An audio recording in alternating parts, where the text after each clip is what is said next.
see, action is not by shouting or by creating public spectacle. This is a minister who is well informed of our challenges as a service.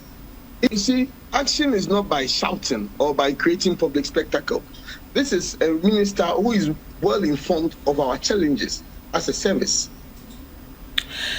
I was for Papaya, what is that or Kasei? Nidi Eddie ADO1 Alesnati. Asante mantama wo mo mukasama dumja adwuma kuno odimu akotene okahu bi na nensemu a woka no ewoye papa ebi ene se enanu ada ye nyina ye nim atorenchama 2 nipa e wa asante mem ha titiri wo mo didwa e wo PZ adwadifo yi bebre stores ahye obu ho ne wholesale ene the stores be mienu ebi de baako ni nyina ahye abusua a koya arehosem ahomachia no pano a dwumadie no ejane hyase to ho no a ehye nipa no ana asante mantam soafo yewura Dr. Amoakohene ema no ho ye ha eduru ho enanti bom pempe koba demikasa koba saa hwekwan ye befa so a wo mu ni dumja adwuma eko ni mpanyimfo ahodo eka ho national security obia be na afem de aboa meja na tumi adu fise nkofo agapade na ehye saa no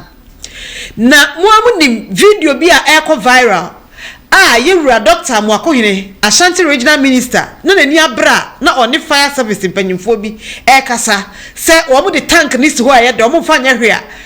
a ka mumuntumu a dumja adwuma efo de ba so ensuo gu wo mu de bedumja no wo mu si nsuo ni mu a wo mu ntunko firi ho kra mu nyina mo hunu sa video no na papa yi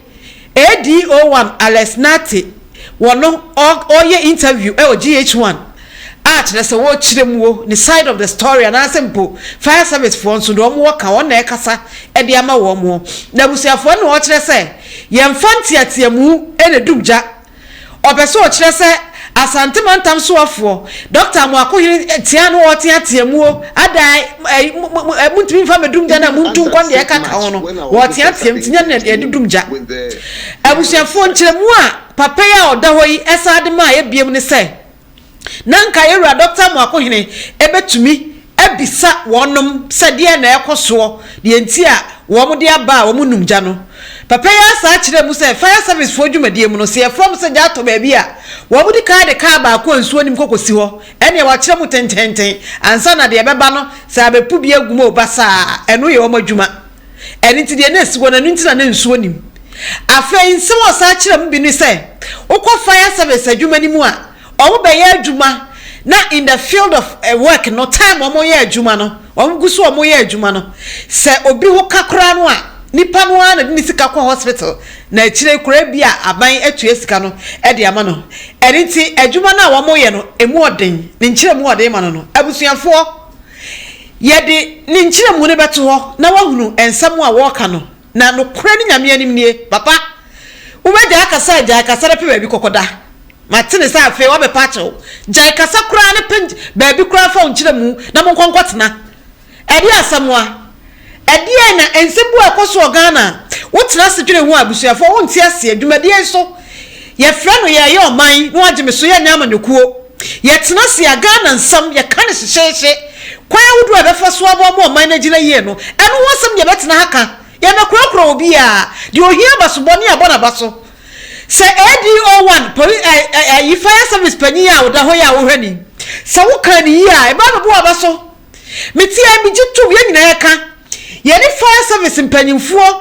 aye interviews bebrebe mu PR no ne mpanyimfo o be interview a how kura fire fo wona wo so ka kire sem trofo na da bontene ma mpanyimfo tene musro timunka mo ha ni hyesha mo ho because obi anim so oyi nanim ka wo ahwe na dwuma ba hwere no enti ebusamo mo de fire ne kwa ka ne kwa ya ne nsuo nim several mo se fire ka bia ne we betu se kodum jan fensuo mu ene wo gina ho ka se mo de ka de ka ba kokosi wo hwani ya nyini nie se ye mfantia mu ene edumja na ye de ka wo se di nsuo ko nsuo nim ne kodum ja wo de ka ne ko na nsuo nim no ene ye di dumja mobana modika na sisi ho atoato aso ba tuo setre no a obia nya adwuma bia na ade si ho no a kofo japade ahia minister ne yam hyehyɛ no no na be do hwere baako wa ba mo nkyira be busa mo musi bibia ready wasa bibia ready bibia ready so mo ne nam ho atwam dronhwe back 1 hour obi a musi bibia set a mo bedunja still muntu ana mo bia konfuso ne na ehye entu ha minister de busa fa ni say entu mo japade ka japade a ehye hu a kam betimi ana nam ho aye say abusuafo minumia ni nyina ni fire service fo adwuma adum na bia mo ye no krom ha me de so bo wo mo na nsranka Dr. Amoakohene papa nyame nsira what say emabru binum nya akwanya unnu ba bia awa adwuma nim de na nso de wosase ye no ye fo so say yiro hu na ye adwuma pa abibifo pe enema bia adwuma bia obi ye ade a ye wose ye fo so aka se bibi nye na bia tie mo ne bo se ja to ba bi wo ko ye no kromofo no so busa fire fo no wo se nsuo di ka anim na ye se woni fire service pa ni be interview mo se nya no kora enye no kora ye mfa kan kwa nsuo nim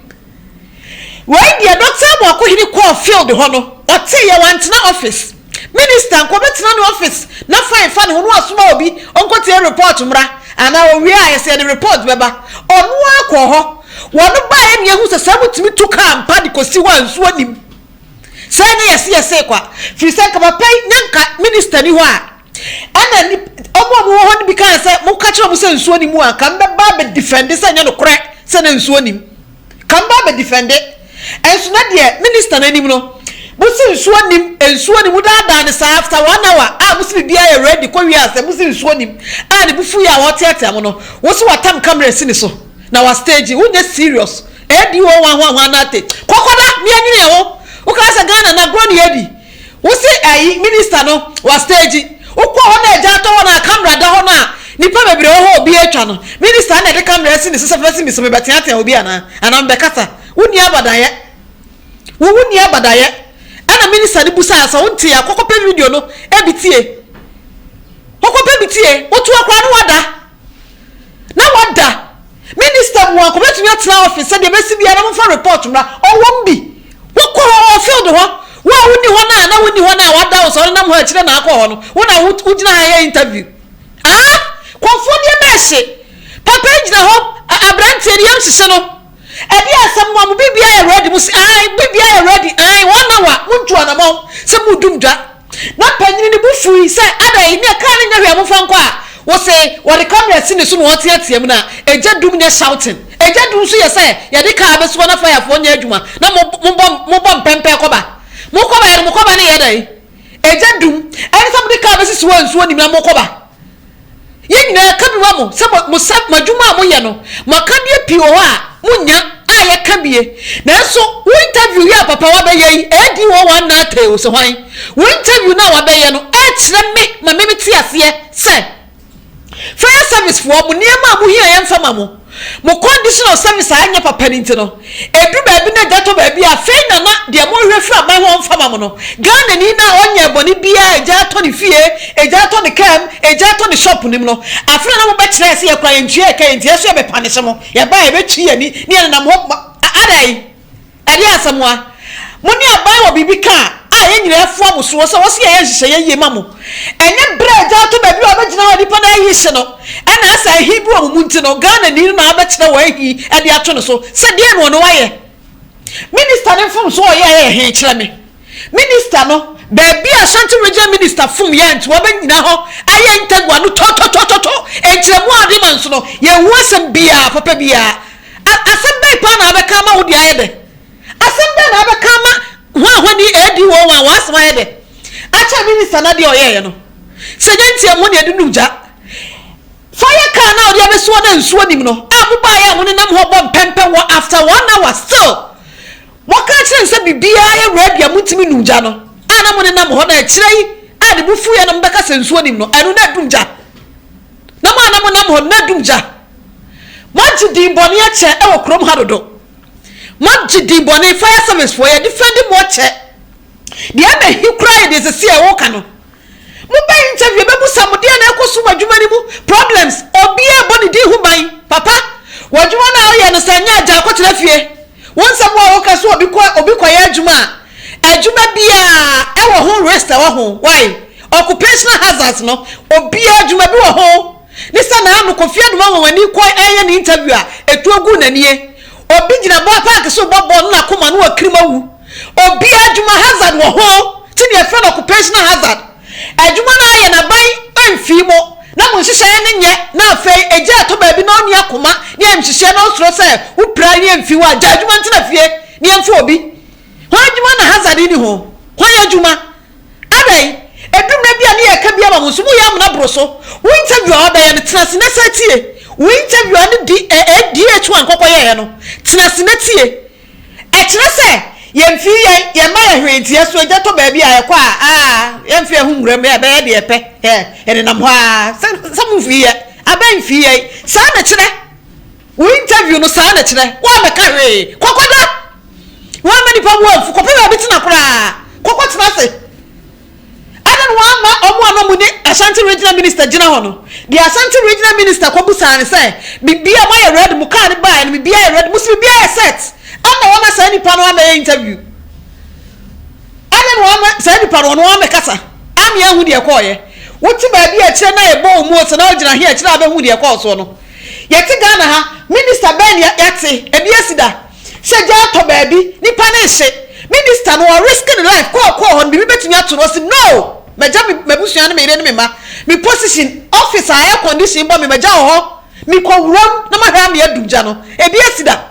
yati bi se okrom ha ni pa ye adwuma pa munya kire nwiwi no ate wo biti baabi na okasete minister no so ya ahomaso Ghana fo se wo gina baabi no obi adapade ehye na nipa na oso bedum no na ba en case wo bom pempe koba Wabusam bibia ready ye bedum na bibia ready after 1 hour na nipa say bibia ready after 1 hour mo problem am kan kire me wo sinka minister no papa minister no ko na ya da biem problem wa musa na musu bibia ready na se mantua na mo na nipa de mo afu a yes wo ya homaso abre nipa eja hye obi ajapade obi nkwa obi ani da so eja hye no obi ba sa stores ya shi obi ba school a woko esu betwa stores no ase no obi ba kwantro bia no wotuo aka stores no ase no ebetumi akunipa because I am hihye beku obi forever ma me bia mitie no ni wholesale ene ni shop mienu ankasa ahye uka say agudie ene wa beja ba grant interview aso obi a abadaye bia ni mu papa ADO hwan nate adwuma na wo ye no saban ni mfi mo conditions no anya papa maka na ba mfi wa jai kopa adwuma ho froye kokodo kokoye kotone ma wonche omo yi ne ma force ton no o mu wo so woni ba bia teacher ni bia so wo kokofa ensuo so ye adwuma teacher ni bi kofa ensuo so ba bia teacher ni bi tinsuo wo dware galamse ensuo no dware ko school yanka say ye oman ba bia bedu no ye bom pa ye sampanyimfo betumi asese ne ye na no nkire se wona bibi mu a Ghana ni innocent Ghanaian ono nyo na tuaka ne onyo na wo so hwe se wo service condition of service ne be papa enti ono a wo de wo asam ko so no aban ni ho hinti no ya ban wo ye hinti ye ba ye so ye be kire ye tumi ye ne nam hosa Ashanti regional minister Dr. Amoakohene ye tu chairman wo ba ye nche adwuma wo ye bibia ni na ogina ho na wo koba entie de nipa beka wate abi before de saa enipa dumre bia saa na bi mu yete obi ya de pa na ye peboni nko aka ne agya papa wo ye nipa wote saa de hye woni ase so nipa wote saa de hye woni ase so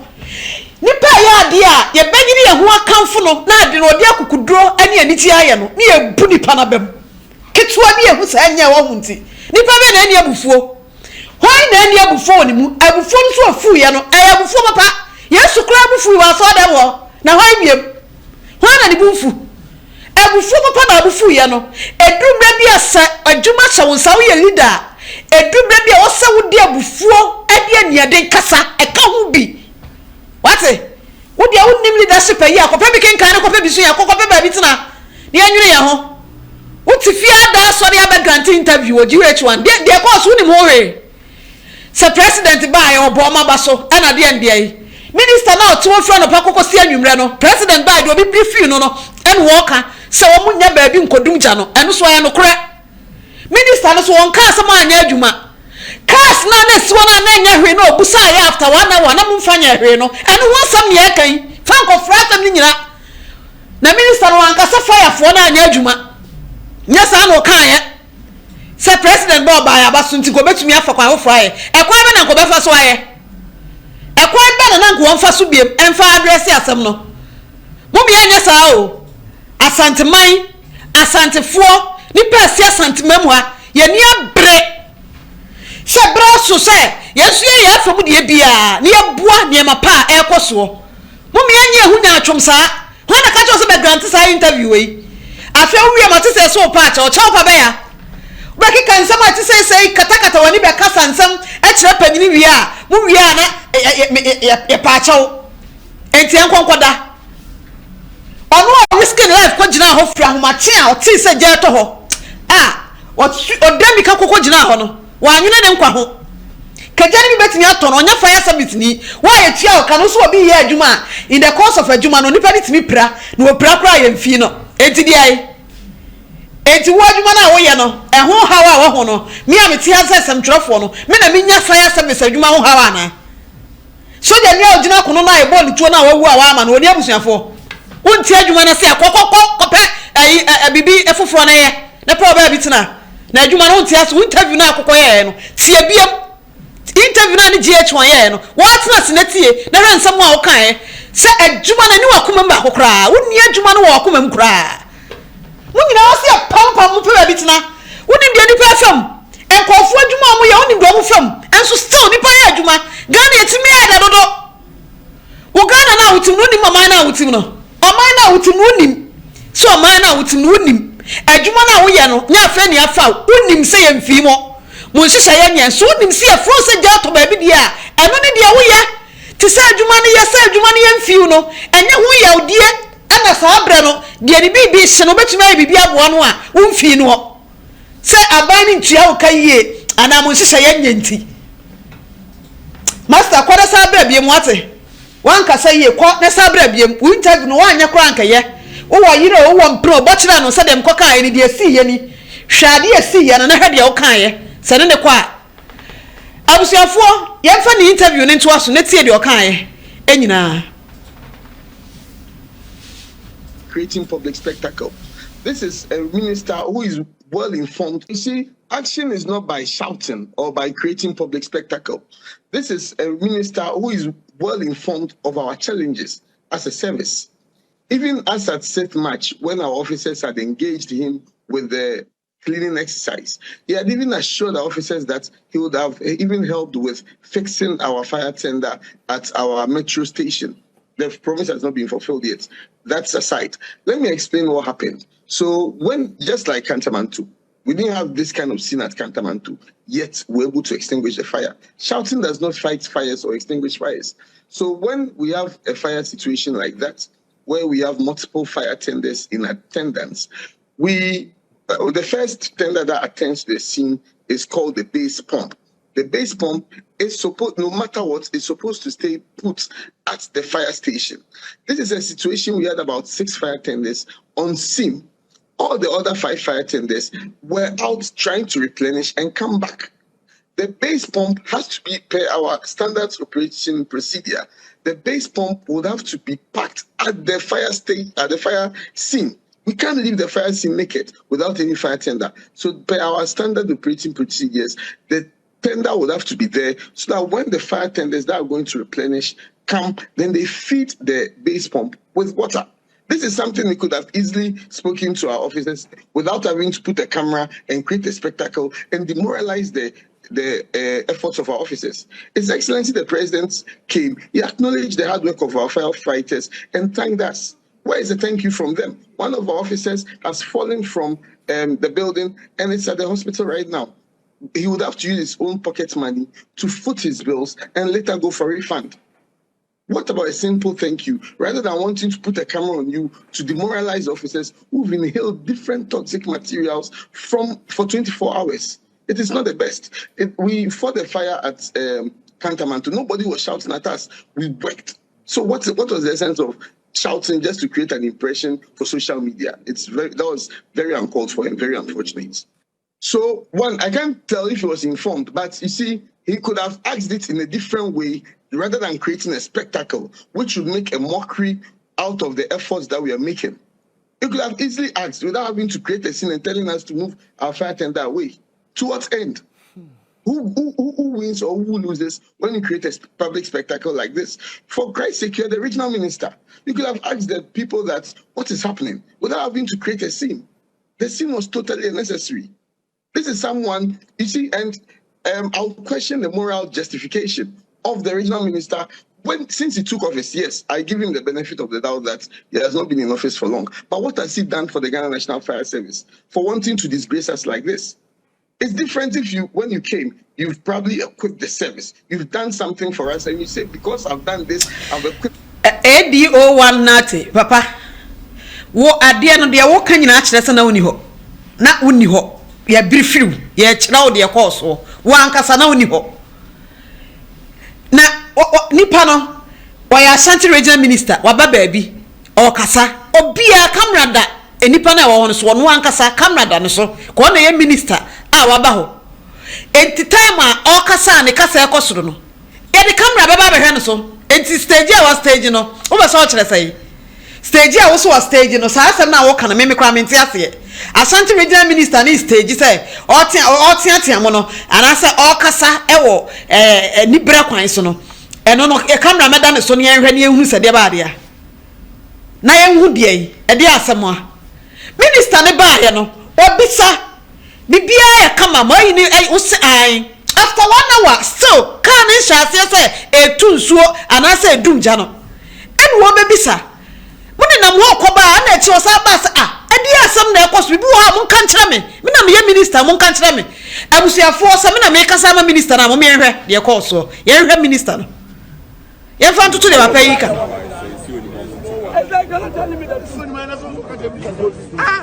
Ezoni mano akache me. Ezo ma di date na with now.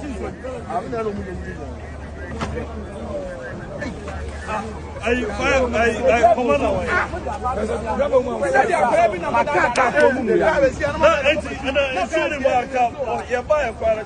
More than an army.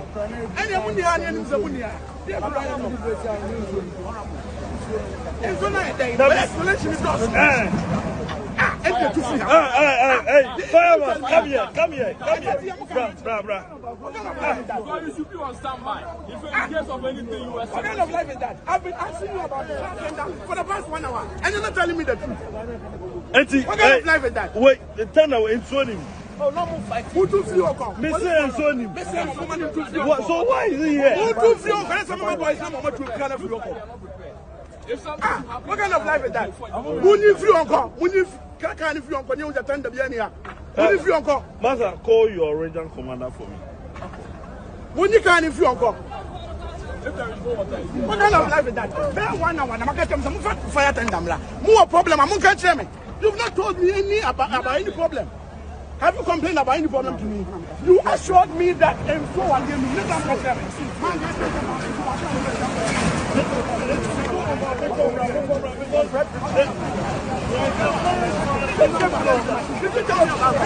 Whether you have or not. If you have a challenge, I'm here. I can call whoever I need to call. So tell me the truth. You need drip machines to help you. Tell me, did you tell me? But you assured me that you have water in the tank. And you think that people's investment will be any hands here? Will be any hand? Will be any hand? The drip. Oh, omu bibi anse ampo. Omu bibi anse. Assembly anto womo ntia. Minister Nyaminsira wate. Dr. Frank Amoakohene, young men and women etawachi. Ghana fo mpanyimfo nyina nso so tawachi. Wo abadaye papa. What see adena ekoso no what see one insunu bema pa ofa ne se odene na ahyem ote ye odamika frifie gina ho ofa ne so wono na na ade ahye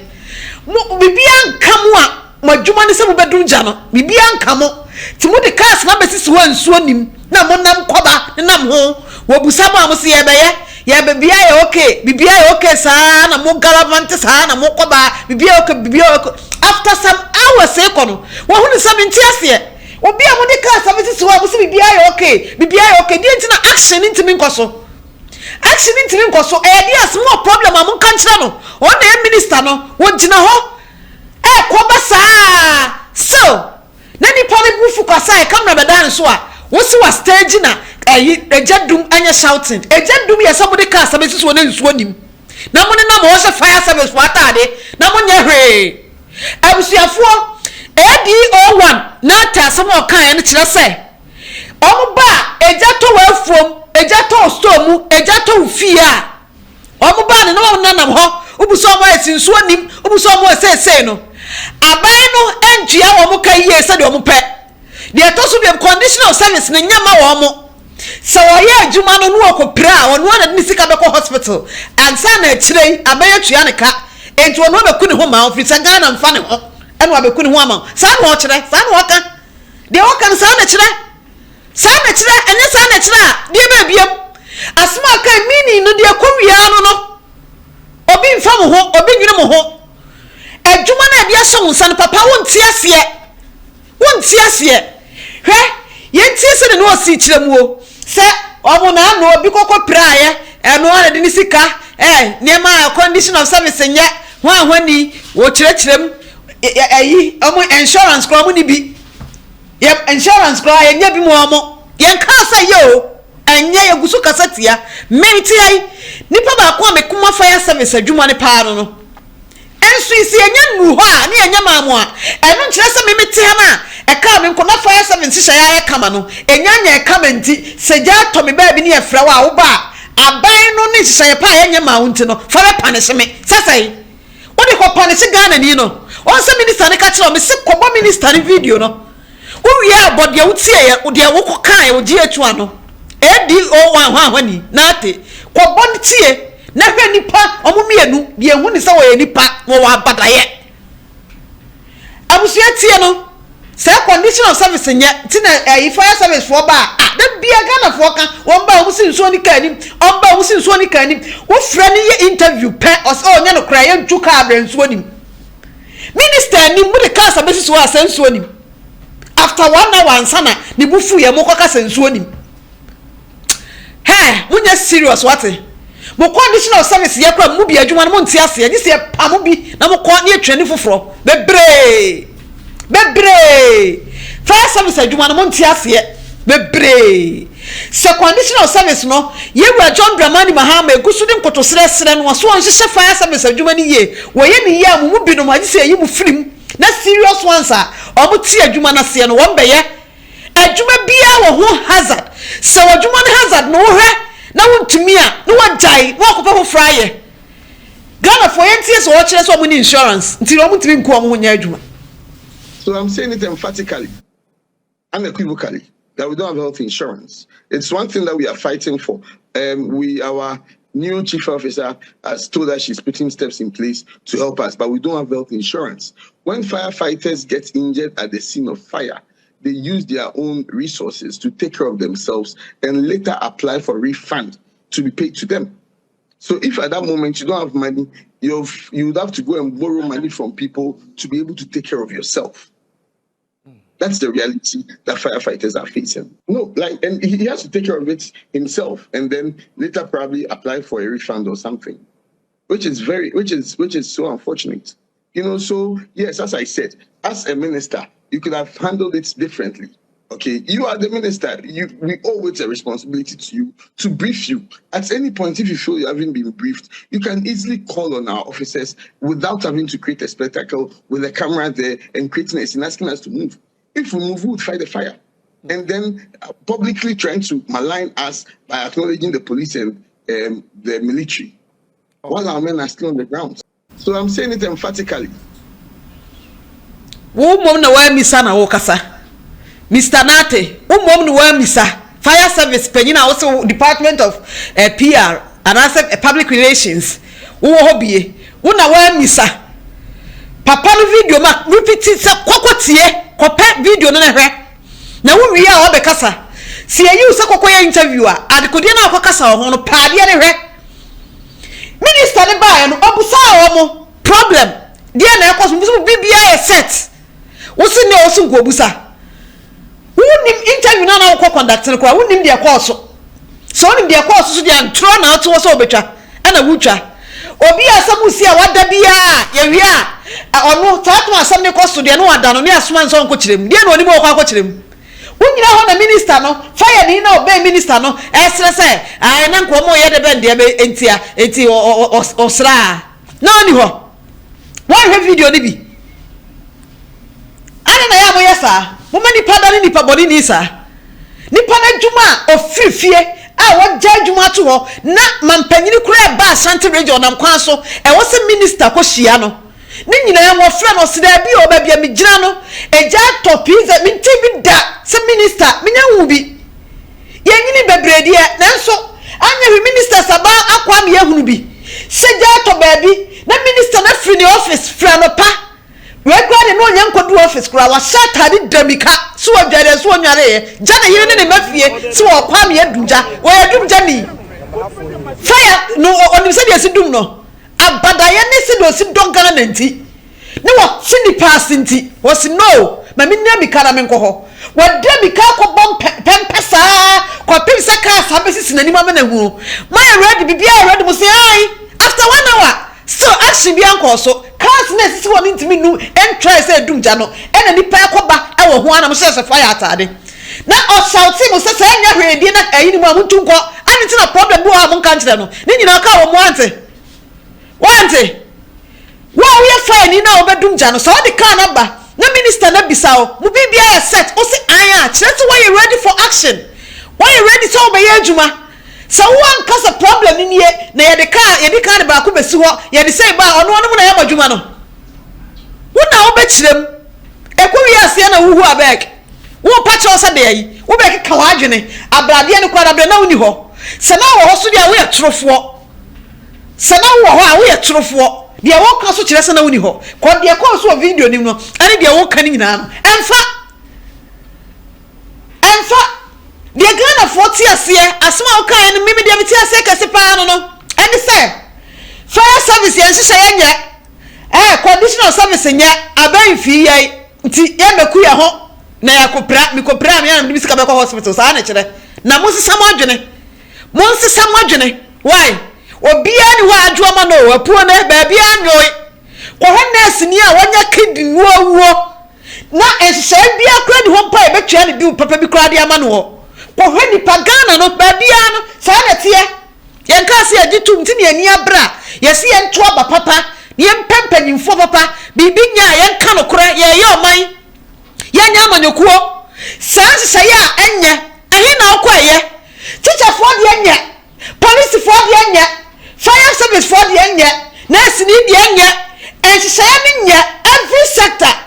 enu ntimi yesi enye politics na edu mabia babia ye di wura no mi MPP ni ayekwa enkasanya mi NDC ni anyekwa enkasanya no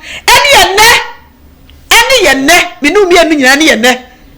ni antia batu asini amfie kokromoti amputu empanyimfo leaders on their toes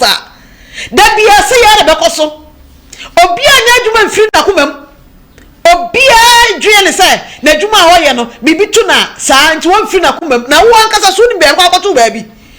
bibi betumi ato na won so akwa she doctor ni bi nsam onu so beka se mikumi hu adwuma mu ada eno de me nya hwentu obo so ha mu wate eyo se na obi bibi ahye eyo se na obi store bibi atom a ja hye no eyo se na obi tika me ja atone kam eyo se na obi fie ja atom ya fro se braba dum no wo so ye fire ni wagye atom adwuma nya kora wagye atom se adwuma no be ye ana wo ye wonyire wo num no because se wo yire ho na nkokọ ye adwuma na bibi to a wa na adu ska be ko hospital na ya dia bebo obekwa akoto nurse ni so ho onu so mfiri na koma mu hwao fi se bibi kokoto no a onu so onu ana sem why onu ana sem ni ya ne sa o man be ye ni sa o man na bekoso mo amusim wo problems minister ba ye kura no mu di bia ature ni ma mo asem bo ade na mo me anya ne nkakra ne yemfa Ghana ne mfiri ba bi foforo enko nkakra ni nyina ya nhwe kwan ya befa so se shawutim se badwuma nyentimi nyine me ho nya adwuma ordinary Ghanaian Ghana ni na was so we ye Jumano at the Buano, Bacatria, me condition of service and yet, and to me, me one, Medofu, Yan, sir, and why ye become come your home. Ye better held your Maya who was to say, ye better boy a humono, I better know how. I was your four, ye dear be aquarian, ya my Yamanuku, ye near bread, Sagan, and say, Man Penny John Dramani Mahama. Penny for can be more national security in penny for, post in penny for, fire service in penny for, Madame Roma. Security a Jumano, Mumma Nimku Wate. Ye never TV, ye heard my hood was so, ye heard near ma or more, ye heard training a dwarf firm. Fire service a Juma or Hono so. Miss Samo, Obako fire service, tender scroll near Juma. Come to me with the so do cry, reading near Thomaswo. Can't cry for to Eba kada she say was a buye emejan na so man panyi John Dramani Mahama ya Judy wo so reset Ghana chese Ghana bibia nya je ne foforo she say ni ye na she say ko aspect ni nyina ya tawachi ya sese nyankopon moa na mutumi nya she papa na moa ema Ghana security agency no ane ba bia no monhwe ema oman no enyina ye kakra ya kra mo